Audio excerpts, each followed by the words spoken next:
আমায় অনেক বড় ডিগ্রি দিছে মা। কালো গেঞ্জি গায়ে পুলিশের সামনে বুক টান করে দাঁড়ায় আবু সাঈদ। পুলিশ তাকে রক্ষা করার বদলে গুলি করে। ঠাস ঠুস কয়েকটা গুলির মধ্যে একটা গুলি লাগে তার কোমরে।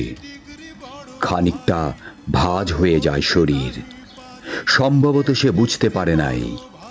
ঘাড় ঘুরিয়ে কোমর দেখার চেষ্টা করে একবার, তারপর আবার আগের মতো আবার দুহাত প্রসারিত করে সিনা টান করে দাঁড়ায়। ডান হাতে ছোট্ট একটা লাঠি। বিশ্ববিদ্যালয়ের প্রধান ফটকের পাশেই বেশ কয়েকজন পুলিশ, হাতে রাইফেল, রাইফেলের তাজা গুলি, আবারও গুলির শব্দ। পরের গুলিটা কোথায় লাগলো বোঝা গেল না, তবে আবু সাঈদ টলছে, পড়বে পড়বে ভাব। কিন্তু সে সোজা হয়ে দাঁড়ানোর চেষ্টা করছে। গুলি খাওয়ার আগে ফেসবুকে তার শেষ পোস্ট ছিল, যতদিন বেঁচে আছেন মেরুদণ্ড নিয়ে বাঁচুন। সেজন্যই হয়তো গুলি খাওয়ার পরও সোজা হয়ে দাঁড়াতে চাইছিল, কিন্তু পারছিল না। আবু সাঈদের মেরুদণ্ড সোজা থাকলেও শরীরটা ক্রমশ মাটির দিকে ঝুলে পড়ছিল। সবুজ জামা পরা বন্ধু এগিয়ে আসে, পুলিশের গুলির ভয় ডর পাশে রেখে আবু সাঈদকে ধরে। আরো দুই একজন আসে, আবু সাঈদকে হাসপাতালে নিতে হবে।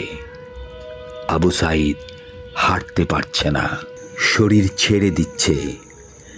4-5 জন হাত পা ধরে শূন্যে তুলে আবু সাঈদ ঝুলছে, আর রক্ত পড়ছে টপ টপ টপ। যে আবু সাঈদ কিছুক্ষণ আগেও বুক চিতিয়ে দাঁড়িয়ে কোটা সংস্কার আন্দোলনে নেতৃত্ব দিচ্ছিল, সে এখন শূন্যে ঝুলছে, যেভাবে ঝুলছে মেধাবীদের ভাগ্য। রাত 10টার আগেই বাড়িতে যাওয়ার কথা ছিল আবু সাঈদের। মা অপেক্ষা করছে, বোন অপেক্ষা করছে, বাবা অপেক্ষা করছে। তখনও তারা জানেন না আবু সাঈদের মৃত্যুর সার্টিফিকেট লিখছে কর্তব্যরত ডাক্তার। নাম আবু সাঈদ, পিতা মকবুল, ঠিকানা বাবুলপুর, পীরগঞ্জ, রংপুর। বয়স 25, মৃত্যুর কারণ আগমনের সময়ই মৃত্যু। তারিখ 16/7/24, রাত 8টা 5 minute. Serial number 240434, Rangpur medical college হাসপাতাল। পরিবারের একমাত্র শিক্ষিত ছেলেটা খুন হয়ে গেছে।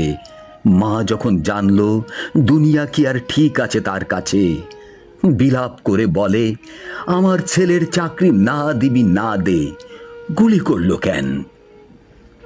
বোন শুনে আর্তনাদ করে বলে, 3টে গুলি কেন আমারে করলো না?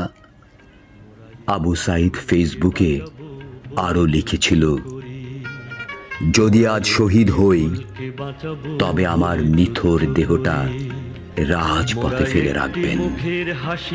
ছাত্র সমাজ যখন বিজয় মিছিল নিয়ে ঘরে ফিরবে, তখন আমাকেও বিজয় ঘোষণা করে দাফন করবেন। একজন পরাজিতের লাশ কখনো তার মা বাবা গ্রহণ করবে না।